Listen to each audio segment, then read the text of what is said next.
So it's time now for the rest of the story, and I think the first half of our show will lead in seamlessly into this second half.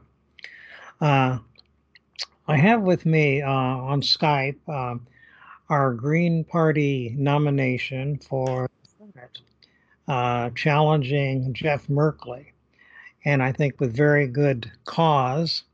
Ibra Taher is an ambitious young man. Young. He's already got 3 kids, but everybody's young from my perspective. um, it's very interesting. I've kind of advised Ibra that I'm not sure he's really well suited for politics because this is a guy who is constitutionally incapable of telling a lie, and so I have no idea how that's going to wash if he takes up residency in Washington. Uh, but anyway, Ibra's a Eugene native. He was born here. He's lived in various places, primarily back and forth between Oregon and Kuwait. I think your mother lives in Kuwait, right, Ibra? Yes, that's correct. And he majored in philosophy in college, so he is very strongly oriented toward truth and logic and clear thinking.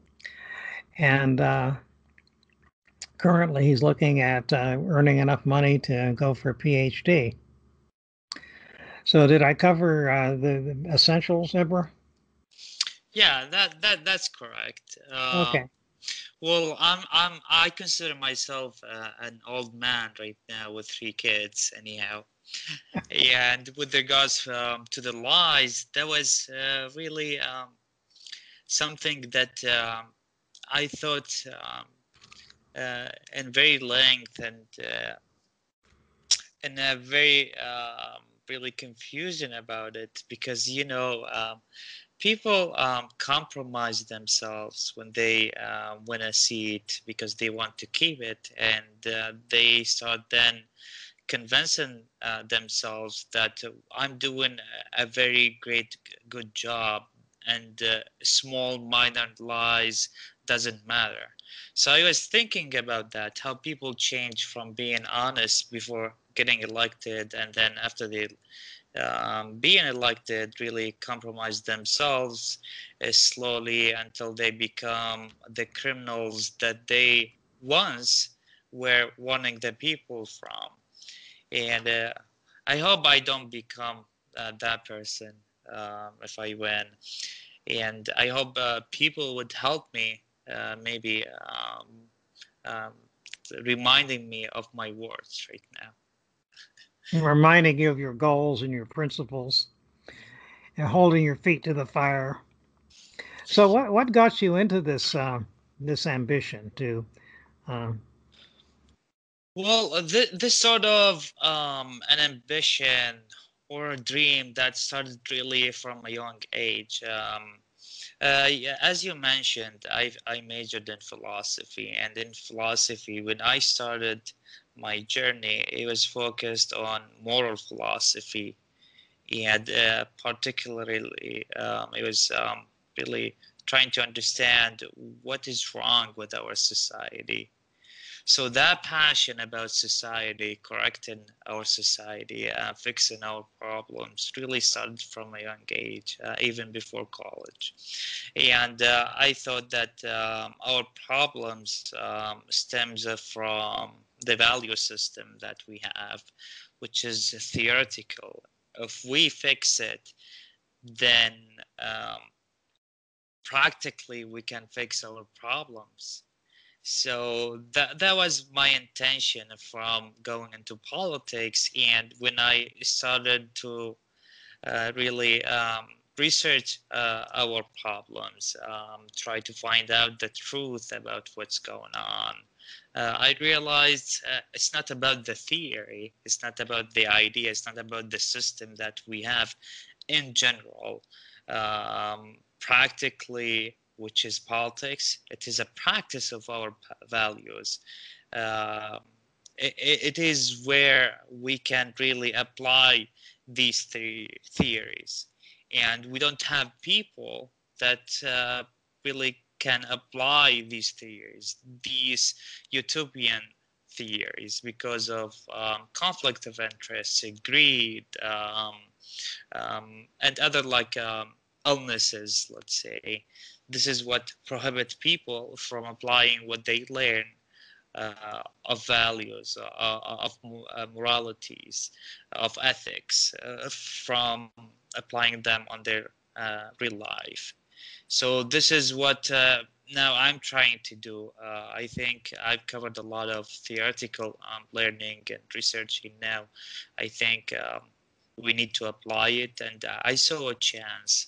Actually, 2017 and 18, I saw some hope in a change.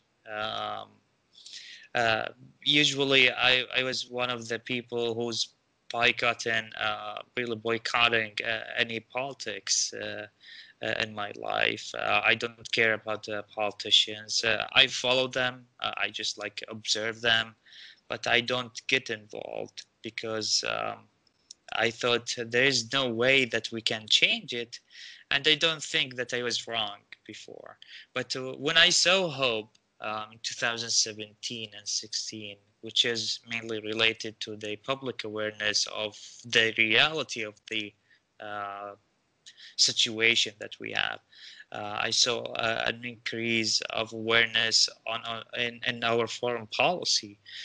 People started to realize that both parties are not serving them, and that observation really encouraged me to get involved, at least to do my part as a citizen.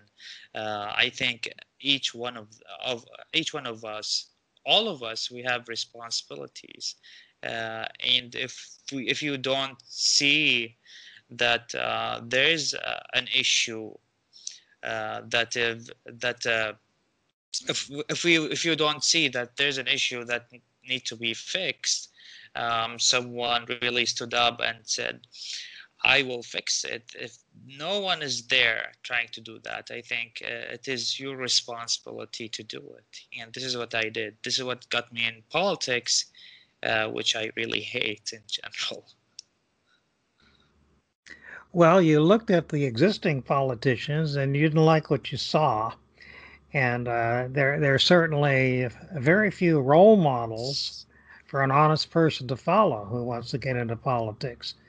And the few role models that I can remember, Dennis Kucinich and Cynthia McKinney and a handful of other people, the lobbies managed to get rid of them in short order. So it's often a very short-lived career if you want to be in politics and do it honestly. The other alternative is to look at what it is in our body politic that is keeping these people in office, and why aren't the principled people, the aware people, the ethical people standing up and reforming or transforming our government? Yeah, when we look at our politics, we can see that it has been dominated by two parties. I call them the unified two-headed party, which is Republicans and Democrats. When I call this system a two-party system that is unified, I mean by that all of the legislations, all of the bills, all of the policies that are being introduced from both of them are serving only one thing, which is what we call the ruling class and the establishment. So when we look at these legislations, we learn that most of these legislations really serve only one class, uh, a portion, a small fraction of the society, which is the 1%. Then we can learn that those politicians are controlled by the 1%, the establishment, the ruling class. And if we look deeper and try to figure out why they are controlled by them, because unfortunately our country now departed from being an ethical and as something that we really used to have in the past. It is now a country that depends on the profit system. And the same thing is happening in politics with the money and with the campaign expenses, with the party expenses in general. To keep yourself in politics, to win a seat, you need to get that money that you want to fight from these corporations, from the ruling class. I think the discussion about money and politics is not a new subject, it's not a new topic, but this is one of the most effective ways that really hijacked our democracy. This is why most of the times who spend more money win the seat. I think for the Congress in the past 10 years, 85% who spent more won that seat. What does that tell you? It tells you that those people who can raise more money and spend more money can win.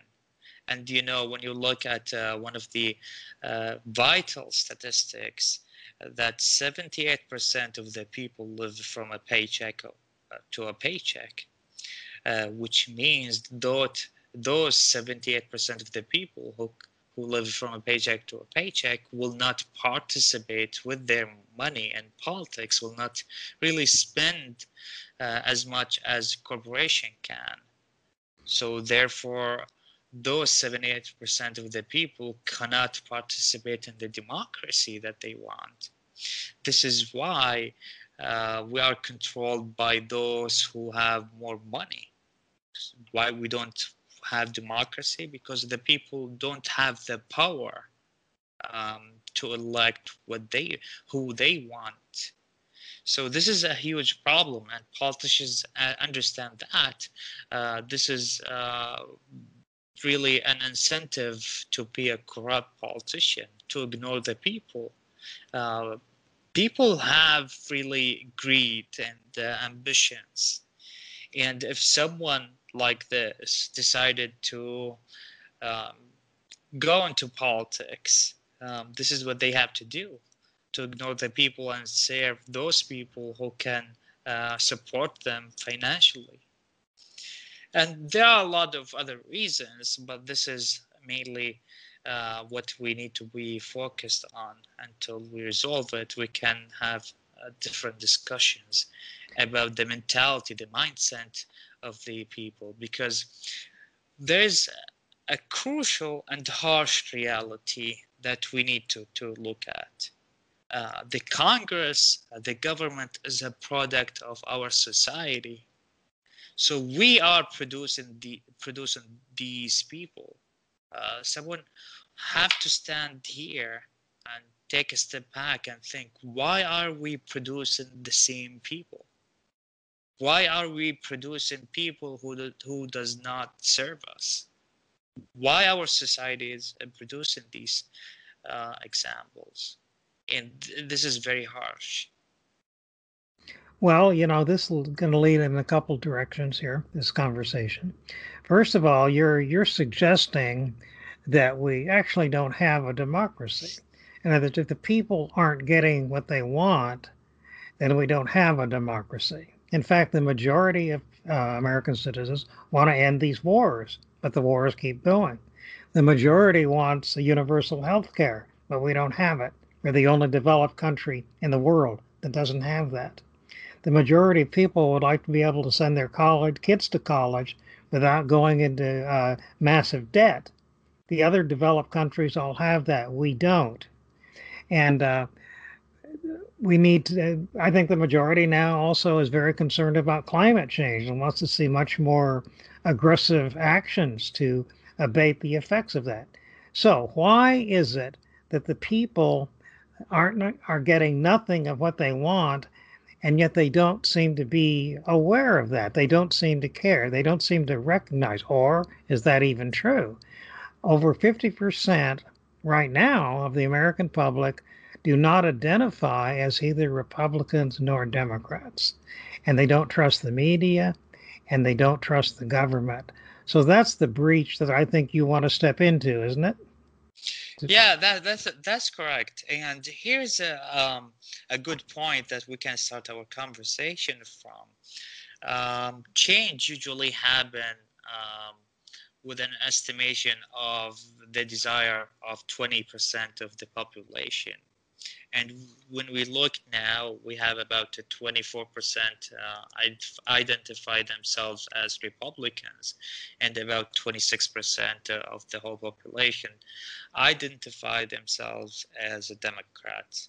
So they have about 5 to 7% above what they need to make a change and control the change, control the direction of the change in the country. When we look at what the media is doing to the public, usually we can figure out why um, our country is divided to 3/3. Um, One of them is the Democrats, and the other is the Republicans, and the third is those people who gave up on politics, who can see through this corrupt system, and they gave up to the degree that they don't care about our politics. They know that change is very hard, and that the corruption is very well organized to the degree that you cannot penetrate it. So we have those three groups, and what we can see right now that these groups on the left and the other one on the right is diminishing, shrinking, which means that there is something going on the public that can prepare for a change in the future. Anyhow, knowledge is the power that the people really need to make a change. But if the knowledge that they get, the information about the reality of our politics, the facts, the truth, all of which are controlled by the same people who are controlling our politics, what do you think is the possibility of having a change? I say zero, because we know it is not a hidden truth that our media is controlled by 7 or 6 corporations. Those corporations control about 90% of our media. And it is not hidden truth that our government and the ruling class is using this media to control the flow of the information. This is why from the beginning, when I said that I saw some hope, it was due to the internet. At that point, from the creation of the internet and the focus on the internet from the younger generation, which created really a big shock in the flow of the information. We cannot control it, and those big tech giants at that point didn't have the ability to control the flow of the information. This is what I think caused the change in the public awareness. Anyhow, that change that we lack about a lot of what's going on, the truth, really maintain the system, maintain the corruption, maintain the system that deceives the people into thinking that that there is a democracy and that they are participating in democracy. So I can answer your question is by saying that the flow of the information really impact the awareness of the public, which really is the playground for deciding the fate of the nation. Now, you know that I'm a psychologist, and at this point a political psychologist, and I think this propaganda that permeates our media actually has a very, very deep basis because we are conditioned from the earliest age, like from kindergarten on, to call ourselves a democracy, to imagine that we are the greatest democracy in the world, that we have the ideal system that all the rest of the world ought to be emulating, and it's people who draw their own identity from a collective source, like I am an American, I am a Christian, I am a whatever, as opposed to just I as an individual. People who draw some of their, or made part often of their identity as being a proud American, for example, that's a terrible hurdle to get over, to disimbue them of that delusion that somehow we are a great nation. We are actually, we've been this way from the beginning. I mean, the only people who could vote when the Constitution was written were white, male property owners. We have always been a racist, discriminatory society, and it's very difficult to break through that. And so that's why history is a very important part of the lesson. Um, and to this day, we still don't have what we want, and we haven't for a long time. And I think a lot more and more people are catching on to that. And so, how would you propose to break through that barrier? Uh, More than just ideas, knowledge is a very important beginning. But what about the motivation? What about Well, the energy for the change? uh, when I started my campaign, um, uh, I was asked the same question. How are you planning to break out of this prison? Yeah, And the only way that I think change can happen to be brought about is by two ways. One of them is a revolution, and the other one is raising the awareness. Obviously, I'm not advocating for revolutions. It is not a good idea at all. It can destroy societies, and we don't want that. So the only other way that I can see it is raising the awareness. And when I talk about raising the awareness, is telling the people the truth. I believe that the majority of the people, if they learn the truth about what is happening, if they learn the truth about our foreign policy, for example, they would not approve it. They will not approve it. I strongly believe in that. And I think I'm not wrong. If you if you look at Bush and the WMDs, when you think about his lie about the WMDs, if you think why did Bush need to lie about the WMDs to go to invade Iraq? If you think deeper, you would arrive at this conclusion that the majority of Americans will not approve that war. This is exactly. why he needed to lie to them. So the missing part here is the truth that I'm talking about.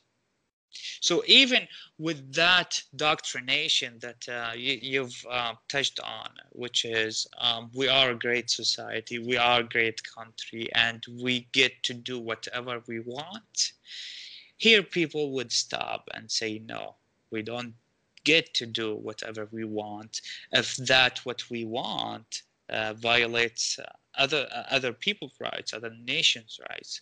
This is why um, when you look at the media, at the government, they work very hard to control the flow of the information Hmm. because people in general are good in nature. They don't want wars. They don't want to harm other people. They don't want our government to take advantage of other governments and nations. We don't want that. So this is why I focus on raising the awareness, telling the truth, knowing the consequences of telling the truth. You know, my in my entire life, I was respected. I was treated really with respect and dignity and In really your family. appreciation. In my family, during my college years, in society with the friends. But when I started running and started telling the truth, uh, I saw people disrespecting me. I saw people really attacking me, giving me the hate. I knew that this is what I'm going to face if I tell the truth. And I did it anyway. This is what we need. We need people who can tell the truth, knowing the consequences. I know if I get more reputation, maybe more powerful, I'll see something else more than just some disrespect. I know that, but this is what we need. And I'm willing to do my part in my society and tell the truth. So you actually believe then in the moral integrity of the American people, if that can just be awakened, that would be the force that you appeal to, the force that you would trust in.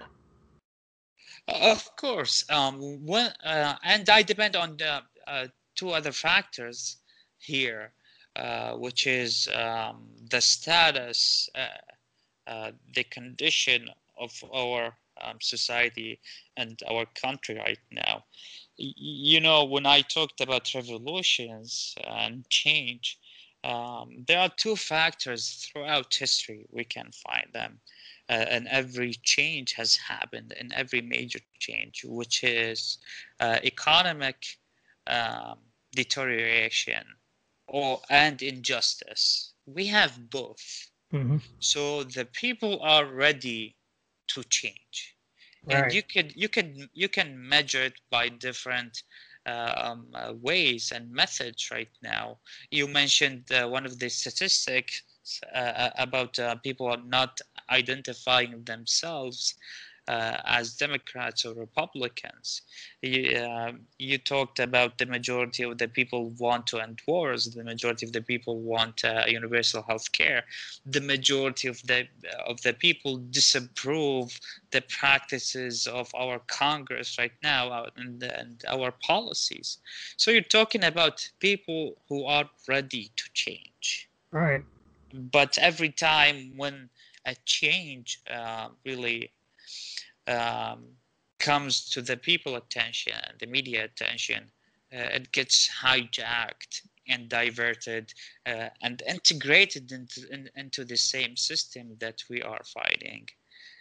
So this is what I'm trying to really evaluate on in everything, in every step I take. Is there some readiness from the people? And now when I tell the truth, we'll be ready to take it in and act upon that. So this is what I measure all the time. Well, Ibra, we're running short on time for this week. We're going to pick this up again next week. And let me bring up a couple of kind of promises for next week.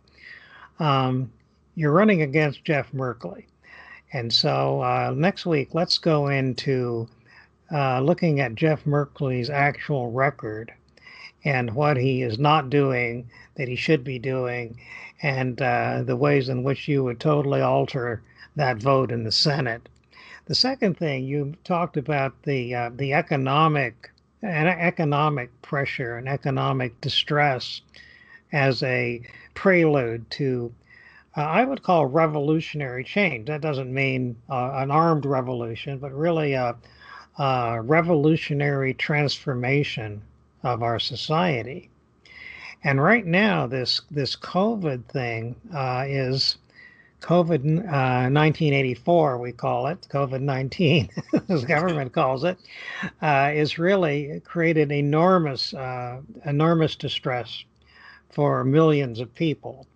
and this is an economic emergency for a very large percentage of the population. And I know that you take the same position I do, which is a very severe critique of the way our government has responded to this. And again, it would be in total contrast with Jeff Merkley. So why don't we plan to get into that next week? Yeah, sure. We All can do right. that next week. All right. Talk to you later then. Well, thank you. Thank you for having Yeah. me.